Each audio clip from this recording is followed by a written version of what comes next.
Hi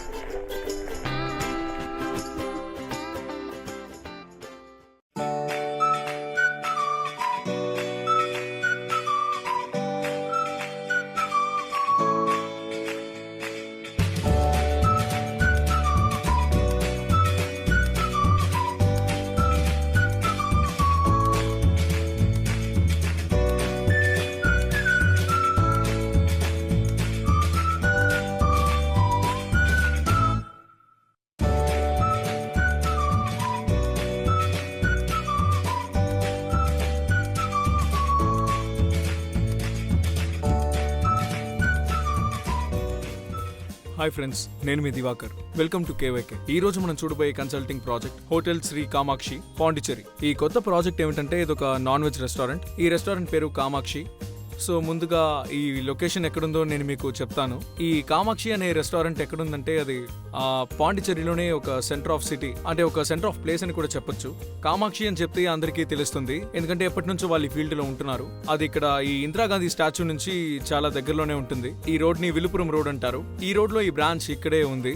దీన్ని 2017 లో start చేశారు. సో ఈ బ్రాంచ్ ఎలా మొదలైంది, ఈ బ్రాంచ్ లో నేను మీకు ఎటువంటి ఇన్ఫర్మేషన్ ఇవ్వబోతున్నాను, ఇలాంటివన్నీ మీరు నన్ను ఫాలో అవుతూ ఉంటే నేను మాత్రమే కాదు, ఈ రెస్టారెంట్ లో ప్రొపరేటర్ కూడా మీతో మాట్లాడతారు. మీ కిచెన్ ఎలా ఆపరేట్ అవుతుంది, వీటన్నిటి గురించి నేను మీకు చిన్న ఇన్ఫర్మేషన్ అయితే ఇస్తాను. రెస్టారెంట్ లో మనం నార్మల్ గా ఒక ఐటమ్ ఆర్డర్ చేస్తున్నామంటే మనం టేబుల్లో కూర్చుంటే ఒక 10 minutes కల్లా వాళ్ళు ఫుడ్ ని మన కోసం తెచ్చి ఇస్తున్నారు.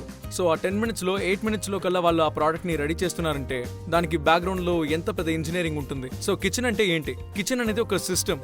అదేమి ఒక చిన్న ఎక్విప్మెంట్, ఒక చిన్న ప్లేసో లేదా ఒక ప్రోడక్టో కాదు. ఇవన్నీ కలిసికట్టుగా ఉండాలి. అప్పుడే ఆ 10 minutes లో 8 minutes లో ఒక ప్రోడక్ట్ ని రెడీ చేసి ఇస్తారు. సో ప్రిపరేషన్ ఎలా ఉంటుంది, వీళ్ళు ఎన్ని గంటలకి కిచెన్ స్టార్ట్ చేస్తారు, అసలు కిచెన్ లో వీళ్ళు ఏమేమి చేస్తున్నారు అని ఇలాంటి విషయాలన్నీ మీకోసం నేను చెప్పబోతున్నాను. సో దీనికి ఎందుకు కామాక్షి అన్న పేరు పెట్టారు, ఆ బ్రాండ్ నేమ్ వాళ్ళు ఎందుకు అలా పెట్టుకోవాలనుకున్నారు, సో ఇలాంటి విషయాలన్నీ మనం ఇప్పుడు తెలుసుకుందాం. వాళ్ళని మనం పర్సనల్ గా ఇప్పుడు ఇంటర్వ్యూ చేయబోతున్నాం. సో ఈ వీడియోలో చాలా ఇన్ఫర్మేషన్ అయితే ఉంటుంది, చూద్దాం రండి. మనం ఇప్పుడు రెస్టారెంట్ లో 2nd floor లో ఉన్నాం. ప్రాజెక్ట్ గురించి మీకు బేసిక్ డీటెయిల్స్ ఇస్తాను.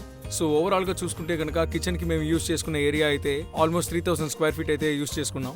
కిచెన్ అంటే not only cooking, preparation, storing, washing, cutting ఇదంతా కూడా కలిపే మేము ఆల్మోస్ట్ ఒక 3000 square feet లో కట్టేశాం. ప్లస్ డైనింగ్ హాల్లో చూసుకుంటే కనుక ఒక 2000 square feet కన్నా తక్కువే, అంటే టాయిలెట్, బాత్రూమ్స్, ఆఫీస్ ఇవన్నీ కలుపుకుంటే కనుక 2500 square feet వరకు టోటల్ గా ఈ డైనింగ్ కి, ఇంకా అడ్మిన్ కి, టాయిలెట్స్ కి యూస్ చేసాం. సో ఓవరాల్ గా ప్రాజెక్ట్ సైజ్ మనం చూసుకుంటే కనుక ఒక 6500 నుంచి 7000 square feet వరకు ఈ ప్లేస్ ని యూస్ చేసుకున్నాం. ఇప్పుడు ఇదంతా ఎందుకు చెప్తున్నానంటే ఒక 120 covers ఈ సీట్ కెపాసిటీ ఈ రెస్టారెంట్ లో ఉంది. సో ఒక 120 సీటింగ్ కెపాసిటీ ఉంది. సో ఒక నాన్ వెజిటేరియన్ రెస్టారెంట్ లో ఎటువంటి ఫుడ్ మెనూ బేసిక్ గా ఉండాలంటే ఇంత సైజ్ అయినా కావాలి. చాలా మంది నాకు కాల్ చేసి అడుగుతున్నప్పుడు, సార్ నాకు ఇంత స్క్వేర్ ఫీట్ లో కిచెన్ కావాలి అంటే నా దగ్గర ప్రాజెక్ట్ సైజ్ ఎంత ఉంది, సో మనం ఇందులో ఇలాంటి కాన్సెప్ట్ చేయగలుగుతామా ఇంత స్క్వేర్ ఫీట్ లో అని అడుగుతారు. సో అప్పుడు నేను వాళ్ళకి చెప్పే రేషియోకి వాళ్ళు థింక్ చేసే రేషియోకి చాలా డిఫరెన్స్ ఉంటుంది, అసలు సంబంధమే ఉంటుంది. సో ఈ విషయం వాళ్ళకి అర్థం అవ్వాలంటే అప్పుడు ఆల్రెడీ ప్రాక్టికల్ గా చేసిన ప్రాజెక్ట్ ని వాళ్ళకి చూపించాలి. అప్పుడే అర్థమవుతుంది. సో ఓకే, కిచెన్ కి ఇంత స్క్వేర్ ఫీట్ కావాలి. అందరూ ఏమనుకుంటారంటే డైనింగ్ హాల్ గురించి ఆలోచిస్తారు, ఇంటీరియర్స్ ఎలా ఉండాలి, ఫర్నిచర్స్ డిజైన్ ఎలా ఉండాలి, ఒక ఇంటీరియర్ అంటే టేబుల్ అరేంజ్మెంట్స్, వాషింగ్, వీటి గురించి మాత్రమే ఆలోచిస్తారు. సో కిచెన్ గురించి వాళ్ళు పెద్దగా థింక్ చేయరు, ఎందుకంటే వాళ్ళకి ఆ విషయానికి అంత ఇంపార్టెన్స్ ఇవ్వాలని తెలియదు. సో కిచెన్ అనేది ఒక హార్ట్. సో ఒక మనిషికి హార్ట్ అనేది ఎంత ముఖ్యమో అదే విధంగా ఒక రెస్టారెంట్ కి కిచెన్ అనేది చాలా ముఖ్యం. సో ఫస్ట్ మీ కిచెన్ బాగుంటేనే మీ డైనింగ్, మీ ఎలివేషన్, మీ ఇంటీరియర్స్ ఇవన్నీ కూడా దానికి తగ్గట్టుగానే ఉంటాయి. ఇక్కడ సబ్జెక్ట్ ఎలా ఉంటుంది అంటే ఇది manufacturing industry. So manufacturing space కి మీరు ఎంత ఇంపార్టెన్స్ ఇస్తారో అవుట్పుట్ కూడా దానికి తగ్గట్టే ఉంటుంది. సో కిచెన్ గురించి ఇప్పుడు మీతో డీటెయిల్ గా మాట్లాడబోతున్నాను. కిచెన్ లోకి వెళ్దాం రండి. సో ఈ కిచెన్ ని మేము ఎలా డివైడ్ చేసామంటే, మనం లోపలికి రాగానే ఈ వాల్ సైడ్స్ చూసుకుంటే కనుక ఫుల్ గా బల్క్ బర్నర్స్ ఇచ్చాము. సో మనం దీన్ని బల్క్ కిచెన్ అని ఎందుకు అంటామంటే, పెద్ద పెద్ద పాత్రల్లో బల్క్ గా ఉండే విషయాలని మనం బల్క్ కిచెన్ అంటాం. సో ఈ రెస్టారెంట్ కి సంబంధించినంత వరకు వీళ్ళ మాక్సిమం కుకింగ్ బల్క్ కుకింగే. సో మనం దాదాపు 13 బర్నర్స్ ని ఈ కార్నర్ లో పెట్టాం. సో ఇది కూడా ఎలా ఉంటుందంటే ఎంట్రన్స్ కి ఎదురుగా పక్కనే ఉంటుంది. సో పికప్ చేసుకోవడానికి ఈజీగా ఉంటుందని ఇలా ప్లాన్ చేసాం. అండ్ ఇందులో కామన్ ప్యాసేజ్ ఇచ్చాం. ఆ తర్వాత ఏరియాని 2గా డివైడ్ చేసాం. ఇన్స్టెంట్ కుకింగ్ అంతా కూడా ఆ కార్నర్ లో ఉంటుంది. ఇన్స్టెంట్ గా కుక్ చేస్తారంటే చైనీస్, ఇండియన్ ఇలాంటి కొన్ని విషయాలను అక్కడ కుక్ చేస్తూ ఉంటారు. అండ్ ఈ కార్నర్ కి వస్తే ఆల్రెడీ రెడీ చేసిన ఐటమ్స్ ని తీసుకొచ్చి ప్యాక్ చేయడానికి, పార్సల్ చేయడానికి, లైన్ ఆర్డర్స్ కి పంపడానికి, సో వీటన్నిటికీ కూడా ఒక మల్టిపుల్ యూసేజ్ కి కరెక్ట్ గా ఉంటుంది. సో ఈ సెటప్ లో ఏముంటుందంటే చాలా టేబుల్స్ ఉంటాయి. సో ఆ టేబుల్స్ లో చూసుకుంటే కనుక మీరు పార్సల్ చేయడానికి కావాల్సినవి, లేదా మీరు డైనింగ్ కి ఇవ్వాలంటే దానికి సంబంధించిన బెయిన్ మెరీస్, ఆ ఫుడ్ ని హాట్ గా ఉంచుతారు. సో లైన్ లో మీరు అడుగుతున్నప్పుడు ఇన్స్టెంట్ గా వాటిని కుక్ చేసి ఇవ్వలేము. సో కుక్ చేసిన ఐటమ్స్ ని వాళ్ళు వేడిగా ఉంచుతారు. దాన్ని ప్యాక్ చేసి ఇవ్వడానికి ఇంత ఏరియా కావాలి. సో టోటల్ గా ఈ కిచెన్ సైజ్ చూసుకున్నారంటే ఒక 1200 స్క్వేర్ ఫీట్ ఉంటుంది. సో అందులో దాదాపు 300 స్క్వేర్ ఫీట్స్ ని మేము వెట్ ఏరియాగా యూస్ చేసుకుంటున్నాం, అంటే వాషింగ్ కి అండ్ కటింగ్ లాంటి విషయాల కోసం. సో టోటల్ గా ఈ కిచెన్ ని చూసుకుంటే కనుక ఫ్లోర్ లెవెల్ ఎలా ఉంటుందంటే 10 ఇంచెస్ మేము రైస్ చేసి ఉంటాం. రీజన్ ఏమిటంటే ఇది ఫస్ట్ ఫ్లోర్. సో కిచెన్ మనం డిజైన్ చేస్తున్నాం. సో కిచెన్ ని మనం డిజైన్ చేస్తే అప్పుడు వాటర్ ఎలా వెళ్తుంది? సో వాటర్ వెళ్ళాలంటే ప్లంబింగ్ కావాలి. ప్లంబింగ్ చేయడానికి గ్రౌండ్ ఫ్లోర్ అయితే ఈజీగా ఉంటుంది. అప్పుడు లైన్ ఈజీగా ఇవ్వచ్చు, ఎంత డీప్ గా అయినా ఇవ్వచ్చు, ఎంత స్లోప్ లో అయినా ఉంచొచ్చు. సో ఇదంతా కూడా గ్రౌండ్ ఫ్లోర్ లో మనం ఈజీగా చేయొచ్చు. కానీ మనం ఫస్ట్ ఫ్లోర్ లో చేస్తున్నప్పుడు కొంచెం కేర్ఫుల్ గా థింక్ చేయాలి. నార్మల్ గా చూసుకుంటే ఇది ఒక north facing building. So north facing building లో మనం సౌత్ పార్ట్ ని కిచెన్ గా మార్చాం. సౌత్ పార్ట్ ని మనం కిచెన్ గా వాడుకుంటున్నప్పుడు మీరు ఇక్కడ ప్లంబింగ్ లైన్ ఇవ్వాలనుకుంటే అప్పుడు మనకి వేరే ఆప్షన్ ఉండదు, మనం కోర్ కటింగ్ చేయాలి. కోర్ కటింగ్ చేయాలంటే గ్రౌండ్ ఫ్లోర్ మనది కాదు. అప్పుడు ఏం చేస్తారు? సో మనం ఫ్లోర్ ని రైస్ చేయాల్సి ఉంటుంది, వేరే ఆప్షన్ ఉండదు. సో ఇక్కడ మేము ఫ్లోర్ ని రైస్ చేసామంటే ఇక్కడ సీలింగ్ లెవెల్ కరెక్ట్ గా ఉంది కాబట్టి మేము చేయగలిగాం. మేము రైస్ చేసుకున్నాం కాబట్టి ఇప్పుడు మాకు ఎంత స్లోప్ కావాలో అంత స్లోప్ పెట్టుకోవచ్చు. సో ఎక్కడెక్కడ నాకు ఇలాంటి కుకింగ్ పార్ట్ అయితే వస్తుందో దాని పక్కనే నేను ఈ విధంగా ప్లంబింగ్ లైన్ అయితే పెట్టగలిగాను. సో ఈ వాటర్ ఇక్కడ నుంచి డైరెక్ట్ గా డ్రైనేజ్ కి వెళ్లేలాగా నేను లైన్ ఇవ్వగలిగాను. చాలా రెస్టారెంట్స్ లో మనకి ఇలాంటి ఒక ఆప్షనే అసలు ఎక్కడ ఉండదు. సో మమ్మల్ని తీసుకొచ్చి సైట్ సెలెక్ట్ చేస్తారు. మేమేమో వాళ్ళకి మీరు ఇక్కడ బిజినెస్ చేయడం మీ వల్ల కాదు అని చెప్తాం.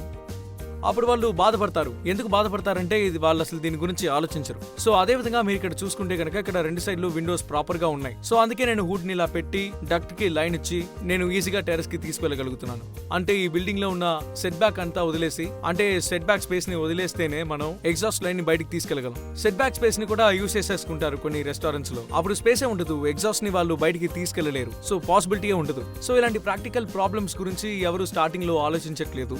సో రెస్టారెంట్ కి అడ్వాన్స్ ఇస్తారు, దాన్ని కొనుక్కుంటారు. ఆ తర్వాత ఇవన్నీ చేయడం కష్టం అవుతుంది. అప్పుడేమవుతుంది, మీరు ఏదైతే థింక్ చేశారో అది మీరు అచీవ్ చేయలేరు. సో ఇప్పుడు నేను ఏం చెప్పాలనుకుంటున్నానంటే, మీరు ఒక రెస్టారెంట్ ని కొంటున్నారంటే దానికి ముందే 1000 టైమ్స్ థింక్ చేయాలి. వన్స్ మీరు ప్రాజెక్ట్ ని తీసేసుకుంటే ఆ తర్వాత అది ఇలా ఉండాలని అనుకోవడం వేస్ట్. అంటే ఈ ఫ్లోర్ ఇది దాదాపు ఒక 11 ఫీట్ హైట్ అయితే ఉంది. సో ఇది 11 ఫీట్ హైట్ ఉంది కాబట్టి మేము 1 ఫీట్ రైస్ చేసినా కూడా మాకు ప్రాబ్లమాటిక్ గా లేదు. ఎందుకంటే బీమ్ బాటమే నాకు 9 ఫీట్ దొరికింది. సో బీమ్ బాటమ్ నాకు 9 ఫీట్ వస్తే చాలు, that's enough for me. So beam bottom ఎప్పుడు నాకు 9 ఫీట్ వస్తుందో అప్పుడు నాకు డక్ట్ ఒక లైన్ వెళ్తుంది, దాని కింద హూడ్ అనేది ఒక లైన్ అయితే వెళ్తుంది, దాని కింద కుకింగ్ స్పేస్ అయితే ఉంటుంది. సో ఈ 9 ఫీట్ అనేది మీకు బీమ్ బాటమ్ అనేది లేకపోతే మీరు ఇది చేయలేరు. సో ఇవన్నీ కూడా ఒక తమ్ రూల్ లాగా మీరు గుర్తుంచుకోవాల్సిన విషయాలు. సో అవన్నీ మనం ఇక్కడ ప్రాపర్ గా ప్లాన్ చేసుకున్నాం. అదే విధంగా అలాగే ఫ్లోర్ కి కోటా యూస్ చేస్తాం. కోటా అంటే ఏంటంటే అది మీకు స్లిప్ అవ్వదు. అదే విధంగా పెద్ద పెద్ద పాత్రలు మీరు దాని మీద పెట్టినప్పుడు అది విరగదు. చాలా మంది ఏం చేస్తారంటే, అంటే రీసెంట్ గా ఒక ప్రాజెక్ట్ చేసాం, వాళ్ళు ఏం చేస్తారంటే ఆల్రెడీ అక్కడ డైనింగ్ హాల్ లో వేసుకున్న టైల్సే ఇక్కడ వేసుకున్నారు. కిచెన్ ఉంటుంది అనుకోలేదు. అంటే హౌస్ ఓనర్ ఏమనుకున్నారంటే దీన్ని రెస్టారెంట్ రన్ చేసే వాళ్ళకి రెంట్కి ఇస్తారు. సో వాళ్ళు ఏం చేసుకుంటారంటే ఒక పార్ట్ ని కిచెన్ గాను ఇంకో పార్ట్ ని డైనింగ్ హాల్ గాను వాడతారు. అప్పుడు ఏం చేస్తారు, కిచెన్ కి ఏం ఫ్లోరింగ్ వస్తుందో తెలియదు, డైనింగ్ హాల్ లో వేసుకోవాల్సిందేమో కిచెన్ లో వేస్తారు. మాక్సిమం ఒక 3 months టైంలో టైల్స్ విరిగిపోతాయి. ఎందుకంటే ఇక్కడ యూస్ చేసేవన్నీ కూడా కమర్షియల్స్. సో ఇక్కడ వాళ్ళు వాడే పాత్ర సైజ్ చూస్తే చాలా పెద్దగా ఉంటుంది. తెలియక ఒకసారి కింద పడ్డా సరే ఫ్లోర్ టైల్స్ డ్యామేజ్ అవుతాయి. సో కోటా స్టోన్ ఎందుకు వేయాలని మేము అంటామంటే, దాని థిక్నెస్ దాదాపు అదే ఒక 1 inch ఉంటుంది.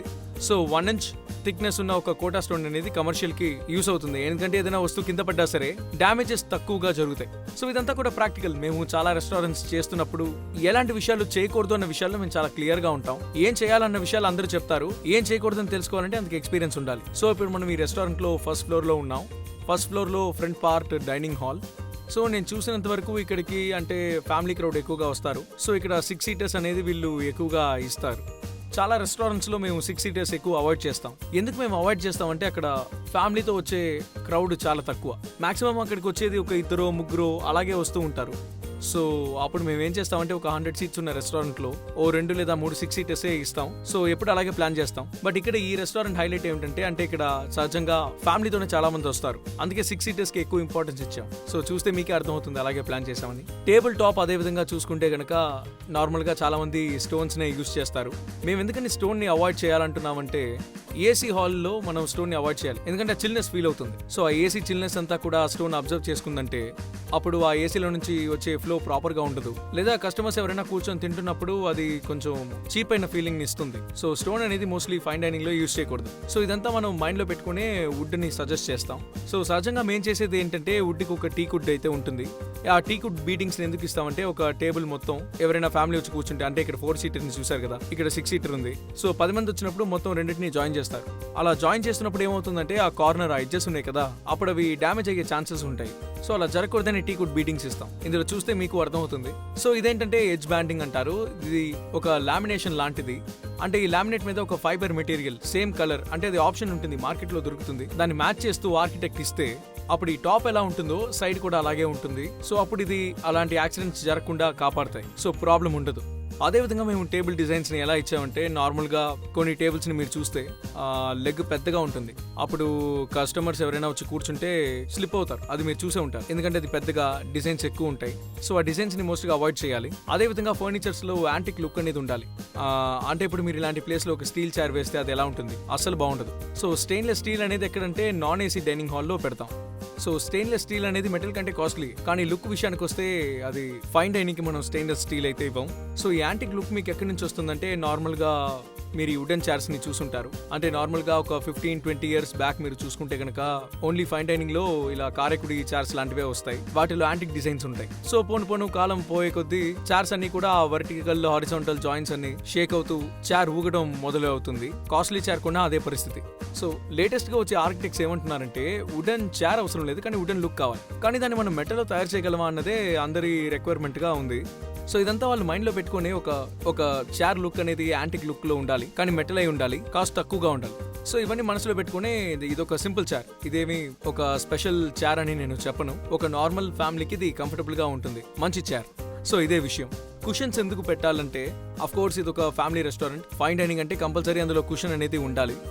సో ఒక ఏసీ రెస్టారెంట్, ఒక ఫైన్ డైనింగ్ అంటే ఇది ఒక bench mark. Wooden topper, metal table, metal chairs with cushions, ఇవన్నీ కూడా అన్ని రకాల రెస్టారెంట్స్ అంటే అందులో ఏసీ ఫైన్ డైనింగ్ అంటే ఇదే వాళ్ళు ఫాలో అవ్వాలి. మనం నెక్స్ట్ ఫ్లోర్ కి వెళ్దాం, అక్కడ ఎలా ప్లాన్ చేసామని మీకు డీటెయిల్ గా చెప్తాను రండి. సో ఈ డైనింగ్ హాల్లో ఒక కార్నర్ మొత్తం మేము సోఫా సీట్స్ కోసం ప్లాన్ చేసాం. సో మేము ఇంకా సోఫా వేయలేదు, కానీ ఫుల్ ఫ్యామిలీ క్రౌడ్ వస్తే అప్పుడు సోఫా వేసుకొని కూర్చుంటారు. ఇక్కడేమో సపరేట్ గా కూర్చునేలాగా మేము ఒక డివిజన్ అయితే ఇచ్చాం. సో ఈ డైనింగ్ హాల్ ని ఎలా ప్లాన్ చేసుకున్నామంటే ఇక్కడ కూడా 6 సీటర్స్ డైనింగ్ టేబుల్స్ ఉన్నాయి, 4 సీటర్ డైనింగ్ టేబుల్స్ ఉన్నాయి. సో వీళ్ళు రెగ్యులర్ గా ఏం చేస్తారంటే రెగ్యులర్ గా దీన్ని 2 హాల్స్ ని ఒకేసారి ఓపెన్ చేయరు, టైమింగ్స్ ఉంటాయి. పాండిచ్చేరి అనేది ఒక టూరిస్ట్ ప్లేస్ అని చెప్పొచ్చు. లోకల్ క్రౌడ్ కంటే కూడా డైలీ వచ్చే క్రౌడ్ ఎక్కువగా ఉంటారు. కోవిడ్ టైంలో అది కొంచెం ముందు వెనక ఉండొచ్చు, నేను చెప్పేది బిఫోర్ కోవిడ్. సో అలా చూసుకుంటే కనుక ఇక్కడ 2 డైనింగ్స్ ఒకేసారి ఫుల్ గా ఉండవు. సో మోస్ట్లీ వీళ్ళు ఫస్ట్ ఫ్లోర్ మాత్రమే ఆపరేట్ చేస్తారు. వన్స్ ఆ ఫస్ట్ ఫ్లోర్ మొత్తం ఫుల్ అయిపోయింది, చాలా మంది వస్తున్నారంటే సెకండ్ ఫ్లోర్ ఓపెన్ చేస్తారు. సో ఈ డివిజన్ అనేది ఎప్పుడు చాలా ముఖ్యం. అంటే ఒకేసారి 140 సీట్స్ అనేది ఆక్యుపై అవుతుందని అడిగితే అది చాలా రేర్. 2 హాల్స్ గా డివైడ్ చేస్తున్నప్పుడు ఒక అడ్వాంటేజ్ ఉంది. అప్పుడు కొంతమంది ఉన్నా సరే అప్పుడు చూడడానికి ఫిల్లింగ్ గా ఉంటుంది. సరే ఓకే, ఎలివేషన్ విషయానికి వస్తే అక్కడ రోడ్ లో ఉన్న వాళ్ళు మనల్ని చూస్తారంటే ఫస్ట్ ఫ్లోర్ వరకే మనకి ఐ లెవెల్ ఉంటుంది. అంటే రోడ్డు మీద వెళుతున్న వాళ్ళు ఎవరైనా సరే ఫస్ట్ ఫ్లోర్ వరకు మాత్రమే చూస్తారు. సో అలా చూస్తున్నప్పుడు మనం తినడం వాళ్ళకి కనిపించడం అనేది చాలా ముఖ్యం, అదొక అట్రాక్షన్. ఫుడ్కి కావాల్సిన ముఖ్యమైన లక్షణం ఏమిటంటే రోడ్ సైడ్ లో వెళుతున్న వాళ్ళు రెస్టారెంట్ లో తింటున్న వాళ్ళని వాళ్ళు చూడాలి. సో ఇప్పుడు ప్రతి రెస్టారెంట్ లో కూడా కార్ పార్కింగ్ అనేది కంపల్సరీగా ఉంటేనే లైసెన్స్ ఇవ్వాలని మనం మాట్లాడుకుంటున్నాం. చాలా రేర్ గా గ్రౌండ్ ఫ్లోర్ లో పార్కింగ్, గ్రౌండ్ ఫ్లోర్ లోనే రెస్టారెంట్ ఉండడం చూస్తున్నాం. బట్ నా సజెషన్ ఏమిటంటే ఒకే ఫ్లోర్ లో అన్ని అయిపోతే మీకు అయ్యే ఖర్చు చాలా తక్కువగా ఉంటుంది. వీలైనంత వరకు అన్ని ఒకే ఫ్లోర్ లో చేసుకుంటే మీకు బెటర్ గా ఉంటుంది. మీరు వీలైనంత కాంపాక్ట్ గా ఫ్యామిలీ క్రౌడ్ కి కంఫర్ట్ ని ఇవ్వగలిగితే అప్పుడు అదే ఒక ఫైన్ డైనింగ్ కి వాళ్ళకిచ్చే ఒక సాటిస్ఫాక్షన్. అంటే వాళ్ళు ఎంత సాటిస్ఫై అవుతారో మనకి అంత మంచి పేరు వస్తుంది.